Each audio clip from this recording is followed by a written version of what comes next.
Hey everyone, we're about to dive into the hidden psychology of why we give money to charity, and I'm willing to bet the reason is something you've never, ever considered. So let's get right into it.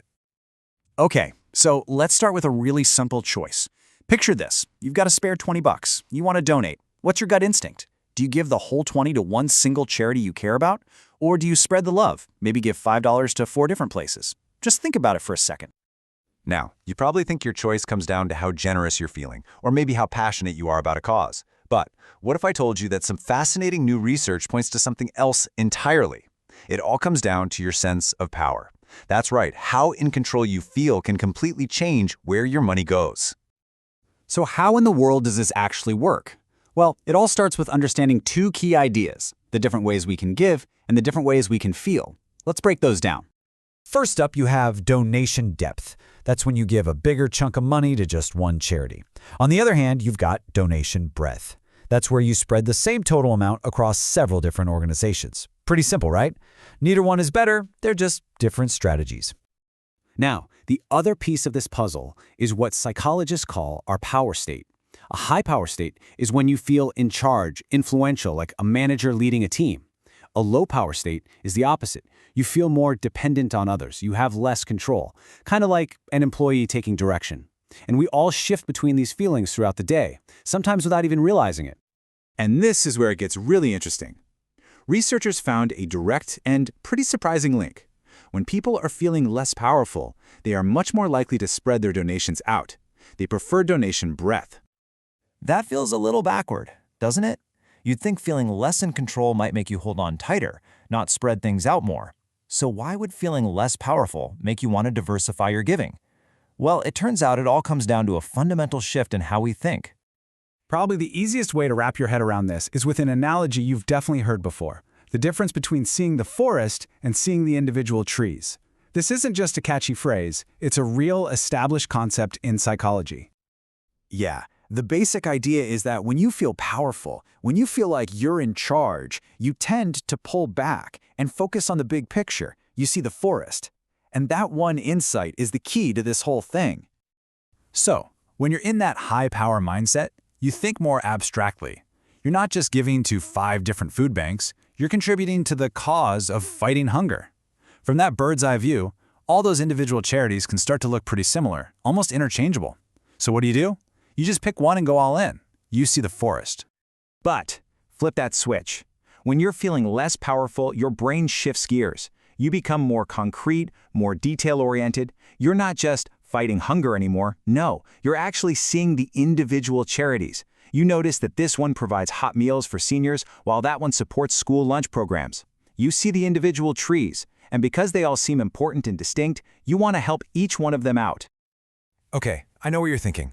This is a really cool theory, but does it actually hold up in the real world? Well, the researchers were wondering the same thing, so they put it to the test with both real donation records and some clever lab experiments.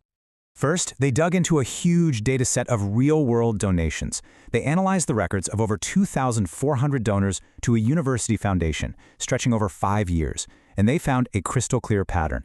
Donors with lower wealth, which is often a pretty good stand-in for feeling less powerful in society, consistently gave to more different departments and programs. Their donation breadth was way higher.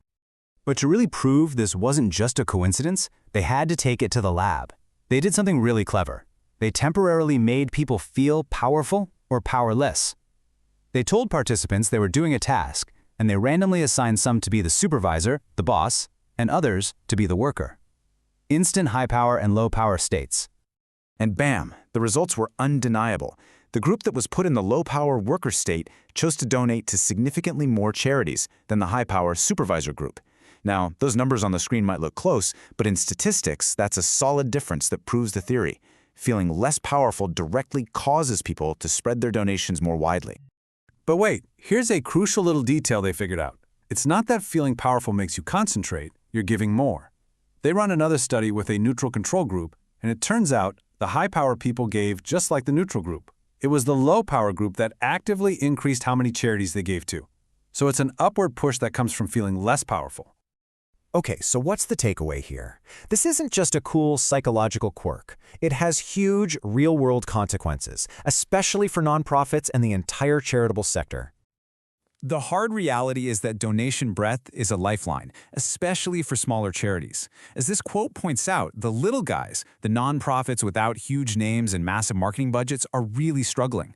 When big donors focus all their money on just one or two major players, these smaller, vital organizations get left in the dust. This brings us to the big, practical question for anyone in fundraising. People in high-power positions often have more money to give, so how can charities encourage these forest view donors to see the value in supporting more than just one organization? How do you get them to spread the love? Well, the research actually gives us a clear playbook. First, you have to recognize they're thinking big picture, abstractly. So the trick is to shift their perspective. You need to highlight the concrete, unique differences between your charity and others. Show them exactly how your mission, your methods, or the people you help are distinct. Basically, you have to help them see the individual trees. And here's the best part. It totally works.